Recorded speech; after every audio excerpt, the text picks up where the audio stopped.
imimani Barreesse wallalloosee nagoota koodii gabaarrattoota Oromootiini Ji'ee bilaatii guyyaan saas 15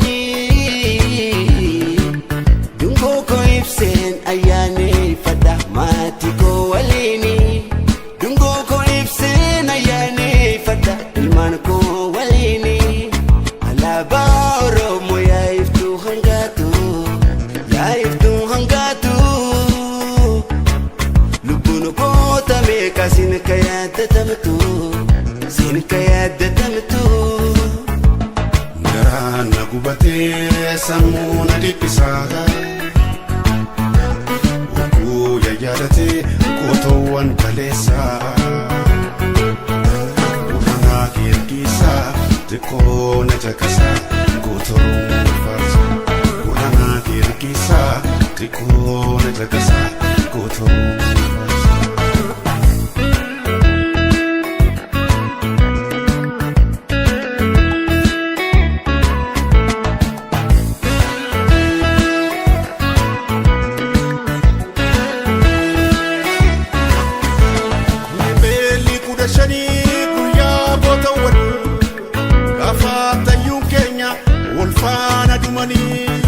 Shiftaan Somaaliyaa addaan baasuuf yaale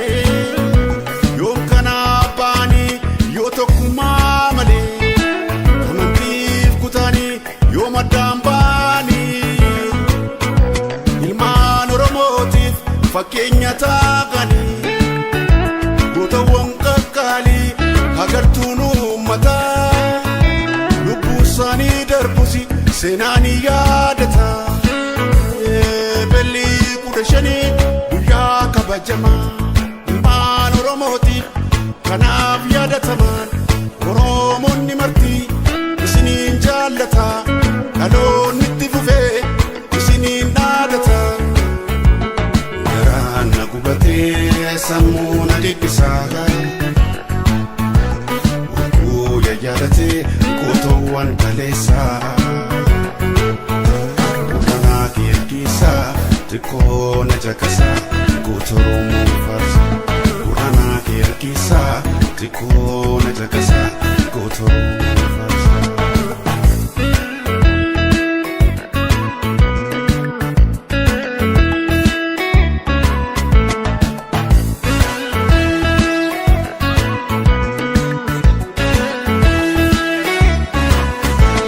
Hinduun eessin jirtuu daandiin usaattanii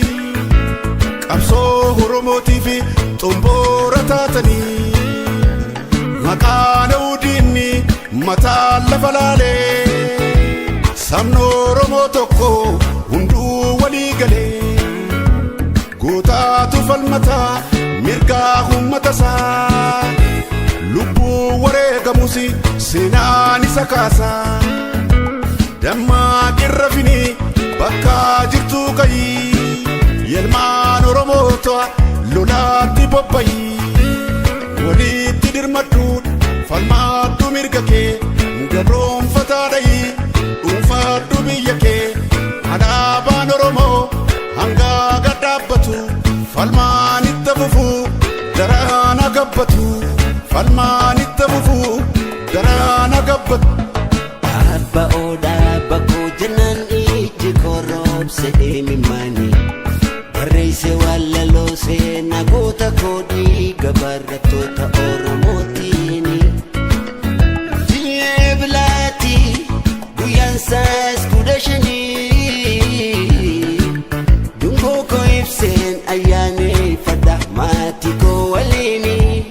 Dungoo koo ibseen ayyaaneffadha ilmaan koo waliini Alaabaa Oromoo yaa'iftuu hangaatu yaa'iftuu hangaatu Lubbuun goota meeqa sin ka yaadatamtu